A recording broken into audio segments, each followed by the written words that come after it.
One of my earliest memories as a young child consists of vague flashes of theater lights dimming, followed by vivid images of a familiar yet alien desert landscape. The sound of pod racing clashing against my youthful ears. Violent visions of an evil villain, dark-robed, sinister yellow eyes and horns to match his malicious red and black visage. And then, seemingly out of nowhere, Jar Jar Binks literally does this.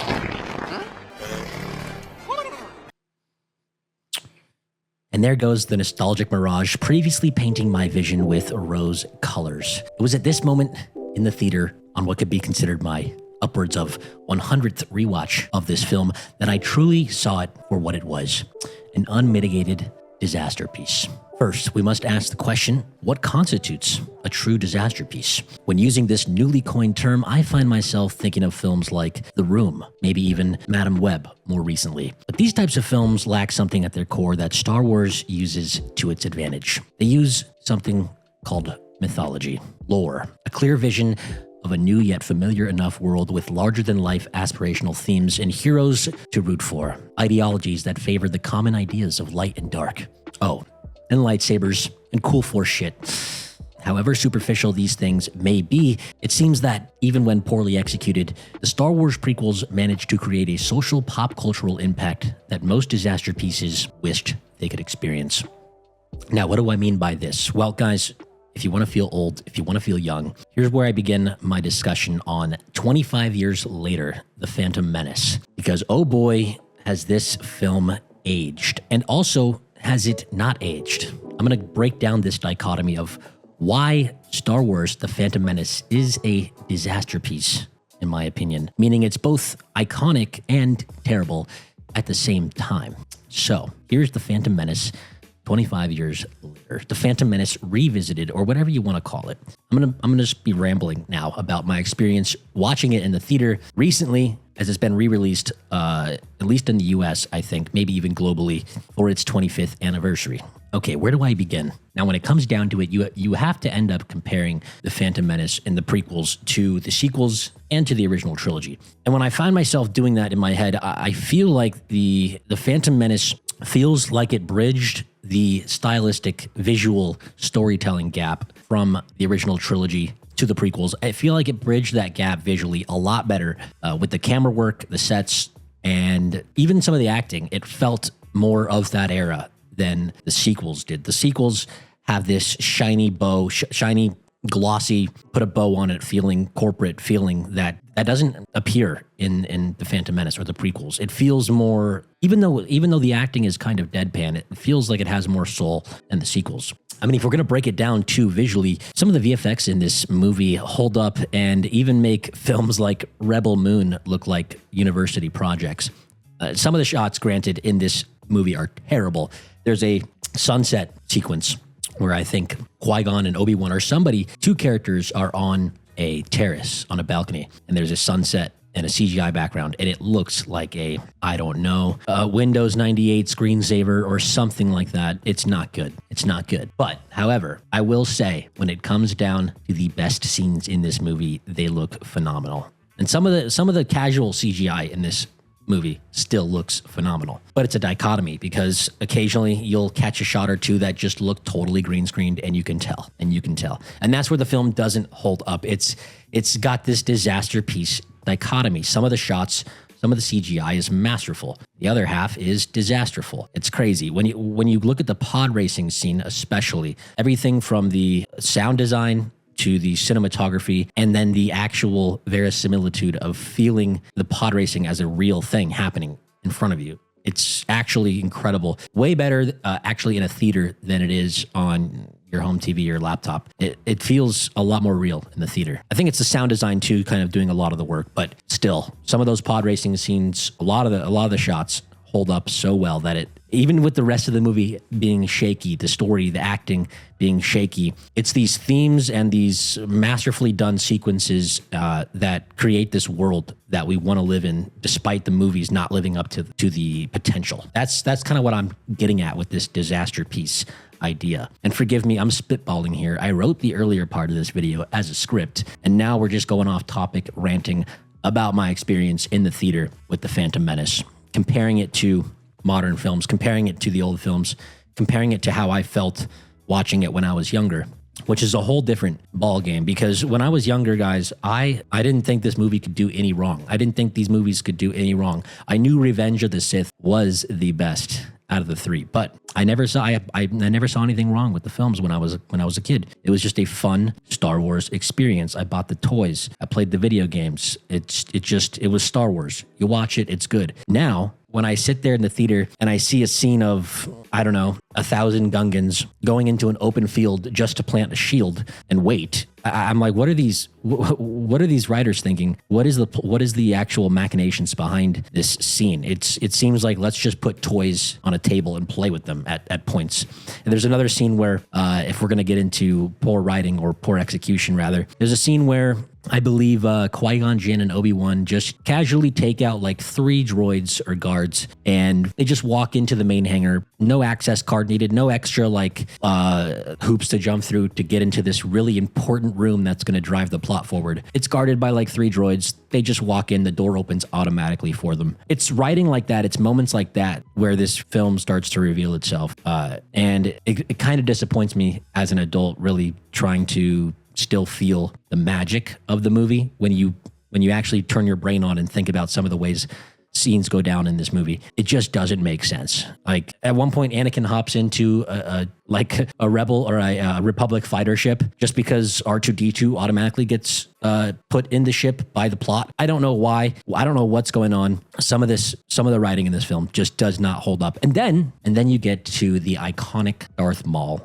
fight. We're jumping all over in this film, by the way, guys. It's just going to be a hodgepodge of ideas spewing from my brain. But now we get to the Maul fight. How did we get here? I don't know, but we're talking about it, okay? The Maul fight. Everybody's favorite prequel fight besides the main. We know the main one, okay? And they both have the iconic theme. So these are the best fights, all right? Best fights. But here's the thing. When you watch this fight, the choreography is super slick and it's super dialed and it's very fast paced and it's really impressive to watch them actually sparring. All right, that's the good part of the fight. But when you break down the logic of the sets and the scene itself, I wish it would have had a little more depth and logic to what's going on. There's this point where it's the iconic hallway scene where they get trapped between I call them video game laser doors. Okay, video game laser doors, and we just see Maul like go into the hallway and get stuck. I don't know what's the word. Arbitrarily get stuck between a laser wall and Qui-Gon, and they're just like pacing back and forth. And these walls are like placed about 30 feet from each other, and there's like 7 of them. It's like a video game set. It really is like a platforming video game set. There's no sense behind it. You know those scenes in video games, like even in like Star Wars Jedi Survivor, where the levels are clearly built with platforming in mind for fun and gameplay rather than to make sense as a feature of an environment. Like, why are you climbing in, on a grate in an open door to stab a, stormtrooper in the back? Why did they design the room like that? They wouldn't. And same with this set. I do not like how this set is designed basically as a video game level with arbitrary challenges for the heroes to overcome. I wish there was more intelligence behind that fight because the choreography and the effort from the actors was there. And even the cinematography was pretty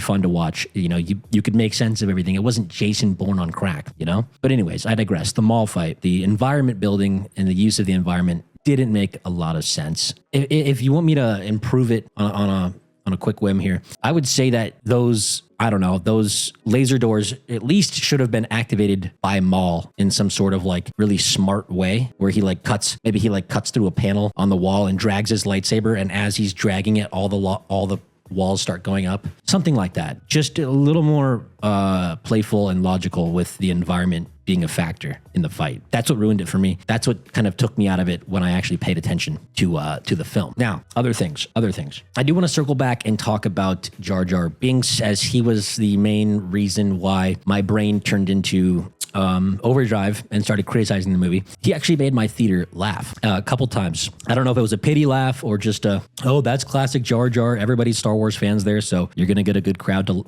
get those laughs. I don't think it was that funny, but it was nostalgic seeing amazing Jar Jar Binks. It really was. But the character just doesn't hold up. He's like the Maximus of this universe. If you didn't watch the Fallout series, basically this guy, Maximus, he fails upwards at everything and just kind of falls into power positions and falls into making things work. That's Jar Jar here. He's the original Maximus. And it really took me out of the film when there's just really serious sequences broken up by Jar Jar, sniffing some space camel's ass. I don't know why that was a decision by George. He could have toned it down. Jar Jar could still be a character, could have toned it down a bit. I think the kids love it, whatever. I mean, this is clearly the most kid-friendly of the Star Wars films that there is. So I guess it makes sense. Shout out to the Revenge of the Sith. There was not much Jar Jar in that. Although we love him for the memes. We love Jar Jar for the memes. But he's one of the reasons why this movie is a disaster piece, in my opinion. Also, one thing I wanted to talk about is the big reveal, the big secret, the big plot twist of the film is that Padme is actually the queen. And I don't know if I just didn't pay attention correctly this time around or if I've never paid attention correctly, but her hiding her identity didn't really create a huge impact on the plot. She all of a sudden just reveals herself to the Gungans while the decoy princess is there as well. And it didn't make sense. I thought she's Queen Amidala, and yet they call her Padme out loud. Like they didn't create a secret name for her. I didn't understand. I don't think they really fleshed out the whole Padme reveal well enough. It wasn't like the movie The Prestige where they masterfully reveal a character. No, it was Wish.com version of that. And it honestly took me out of the film when I know the whole time that Keira Knightley acting as the decoy is actually not Queen Amidala. That just takes you out on the rewatch. You're just like, this is stupid. I'm sorry, it is. But it's a cool idea, just not well executed in my opinion. And that's another reason why this film remains a disaster piece. Also, the acting from Keira Knightley. Oh, need I say more? I don't know if that was on purpose. Probably was. But I guess that makes it even worse if it was on purpose. Interesting. Now, one thing I wanted to touch on is the plot just needs Anakin to be the chosen one. They don't give a lot of reasons outside of, midichlorians and pod racing. There's a point in the movie where, correct me if I'm wrong, there's a point in the movie where QuiGon says, what does he say? He says, there's something about this boy. He can see things before they happen. Now, I think QuiGon can see things before they happen because I don't know what he saw in Anakin at that point in the movie. I think by the time he was saying that, the pod racing hasn't happened yet. The only clues he had about Anakin were maybe the midichlorian count and like some of his remarks about universe in conversations and perhaps the fact that he was building droids. I don't understand exactly how Qui-Gon gets to that conclusion so fast outside of the midichlorian count. And I think that's why the midichlorian count was invented. It was a cheap way for, I feel like it was a cheap way for George to just be like, oh, look, we tested him. The test shows he's the chosen one. Because if you take the midichlorian test out of the film altogether, there's outside of the pod racing, Anakin doesn't do anything at that point in the film for Qui-Gon to be like, this is the boy. Outside of, I don't know, feelings from the Force. But I feel like feelings from the Force should then lead him to make more discoveries about Anakin. I feel like that's where they dropped the ball in this movie. There could have been a dynamic more like, let's say, X-23 and Logan, where X-23, clearly she is like the next Wolverine-esque character. Like clearly she's the one. Now, you don't have to have Anakin like slaughtering people with a lightsaber as a kid, akin to X-23, but come on, make him do something cool. Maybe he uses the Force, at one point, like really uses the Force, not like, to pod race and to get advantage with, hand-eye coordination and stuff. I wanted him to maybe do more things to show Qui-Gon he was the one. It was really pushed, really forced. It's like George knew that Anakin has to be the one, so he just wrote these cheap plot lines in to just compensate for that fact without really putting in the effort to show instead of tell. That was my big problem with the whole plot line of the chosen one and discovering Anakin. It just doesn't add up. And another reason why this is a disaster piece. Now, I've been talking a lot about disaster piece, but part of that word is masterpiece. Okay. So there has to be some things that exist in this film that are quite peak fire, as they say. Peak fire. Shout out to EFAP, Peak Fire.